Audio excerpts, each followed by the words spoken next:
बहुत सारे एस्पायरेंट्स ये सवाल करते हैं कि आपने ऐसे कैसे क्लियर किया। सीएसएस एग्ज़ाम्स में आपको पता है सबसे ज़्यादा टफ सीएसएस ऐसे होता है और तकरीबन 95% ऑफ द स्टूडेंट्स जो हैं वो सीएसएस ऐसे के अंदर फेल हो जाते हैं। ये वीडियो उन कैंडिडेट्स के लिए है जो कि बिगिनर नहीं है। ये वीडियो उन कैंडिडेट्स के लिए बिल्कुल नहीं है जिन्होंने बिल्कुल स्क्रैच से फर्स्ट टाइम सीएसएस ऐसे की तैयारी स्टार्ट करनी है। But this video is for those candidates जो या तो सीएसएस में अपेयर होने जा रहे हैं या वो एक दफ़ा सीएसएस ऐसे के बेसिक्स कवर कर चुके हैं। द रीज़न बिहाइंड दिस, अगर आपकी इंग्लिश बिल्कुल बेसिक लेवल की है या अगर आपको लगता है कि आपकी बेसिक लेवल की इंग्लिश भी नहीं है और अगर आपने कभी सीएसएस ऐसे या किसी भी लाइफ में किसी भी तरह का ऐसे अटैम्प्ट नहीं किया, तो फिर आपको 100% किसी मेंटर की या किसी टीचर की, किसी गाइड की ज़रूरत है। ये वीडियो उन लोगों के लिए जो ऑलरेडी सीएसएस प्रिपेयर कर चुके हैं या सीएसएस ऐसे की प्रिपरेशन कर चुके हैं, जिन्हें बेसिक स्ट्रक्चर, बेसिक आउटलाइन बनानी आती है।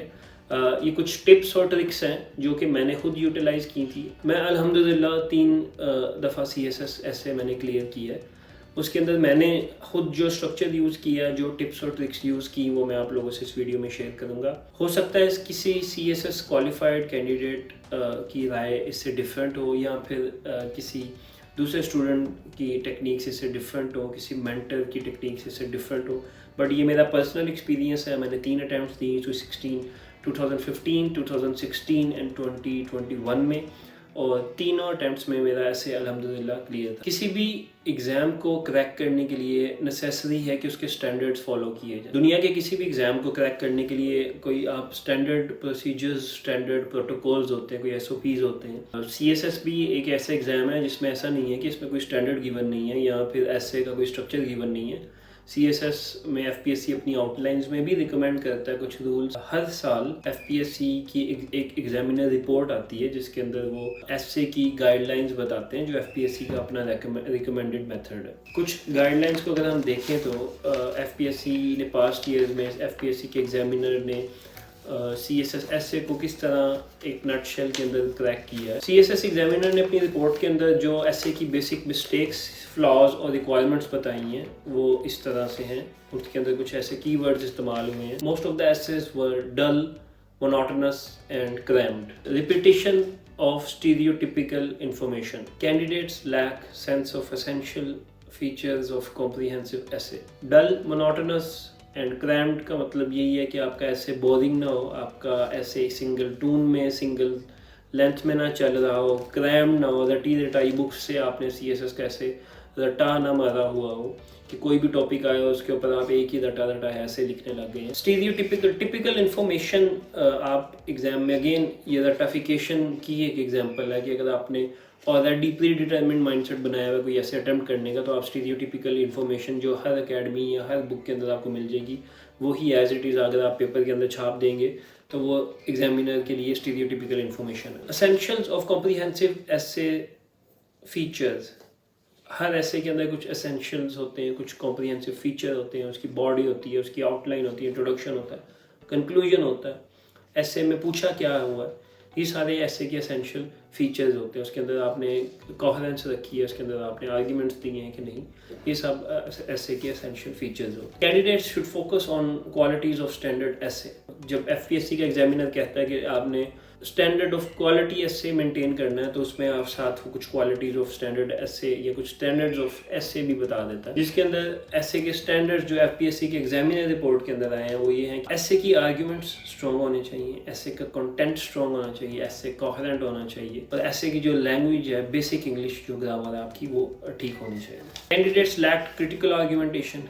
कैंडिडेट्स ने अपनी आर्ग्यूमेंटेशन, कोई अगर टॉपिक सेलेक्ट किया तो उसके अंदर आर्ग्यूमेंट्स उसमें क्रिटिकल नहीं दिए या बिल्कुल बेसिक नॉलेज उसमें शेयर किया है। इररेलेवेंट एंड इनएडिक्वेट इन्फॉर्मेशन, जो इन्फॉर्मेशन कैंडिडेट्स ने ऐसे के अंदर दी है वो इररेलेवेंट है या फिर इनएडिक्वेट है, काफ़ी नहीं है, नामुनासिब है, या फिर इररेलेवेंट है, रेलिवेंसी नहीं रखती जो टॉपिक्स कैंडिडेट ने सेलेक्ट किए। One of the most common mistakes जो कि कैंडिडेट्स करते हैं ऐसे एग्जाम में, that is failure to express themselves in basic English language. Failed to express the topic from multiple angles. Outline was not structured. Failed to grasp the topic of the essay.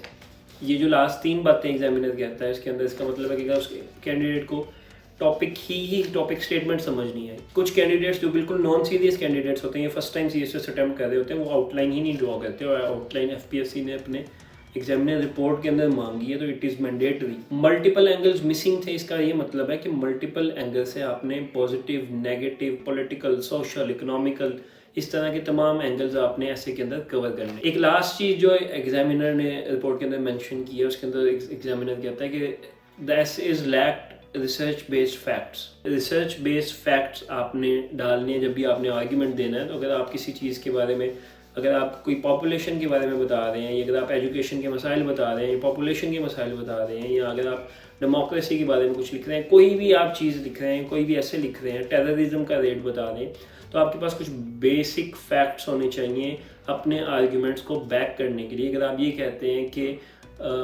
War in terrorism के बाद पाकिस्तान के हालात ज़्यादा ख़राब हो गए, मुआशी हालात ज़्यादा ख़राब हो गए, या सुसाइड बॉम्बिंग ज़्यादा स्टार्ट हो गई, तो you should have some argument to back this, तो you should have some facts to back this कि 2001 में 9/11 से पहले पाकिस्तान में, टोटल पाकिस्तान की हिस्ट्री में जो सुसाइड बॉम्ब्स थे वो बहुत लिमिटेड थे। इसमें आपने एक चीज़ का ख्याल रखना है कि ऐसे और रिपोर्ट में डिफरेंस होता है। इतने ज़्यादा फैक्ट्स, फिगर्स और स्टैटिस्टिक्स नहीं डाल दे रहे कि वो ऐसे ना लगे, बल्कि वो एक रिपोर्ट लगे, ठीक है। ये आपका डिफरेंस होता है ऐसे में और रिपोर्ट के अंदर। ऐसे के अंदर आप नॉमिनल और जहाँ पे असेंशियल है वहाँ पे लाजमी फैक्ट चेक डालें, आप वहाँ पे फैक्ट्स के साथ अपना आर्ग्यूमेंट बैक करें, बट ये ना लगे कि आपने ऐसे नहीं लिखा, ग्रामर नहीं लिखी, बट आपने सिर्फ एक facts and figures and statistics की रिपोर्ट दे दी। जैसे कि मैंने वीडियो के स्टार्ट में कहा कि ये वीडियो उन कैंडिडेट्स के लिए जो ऑलरेडी प्रिपेयर्ड है, या बेसिक स्ट्रक्चर फॉलो कर चुके हैं, तो ये सारी बातें वो हैं जो एग्जामिनर ने अपनी रिपोर्ट के अंदर मेंशन की हैं। और बहुत सारे कैंडिडेट्स ऐसे हैं जिनको ये पता ही नहीं होता कि एफपीएससी की कोई एग्जामिनर की रिपोर्ट होती भी है, और अगर होती है तो उसके अंदर उसने क्या डिमांड किया। तो ये मैंने आपको कुछ एक्सट्रैक्ट बताए हैं पिछले 5 साल की एग्जामिनर रिपोर्ट से, जिन चीज़ों का ख्याल रखना बहुत नेसेसरी है, स्पेशली ऐसे पेपर के अंदर।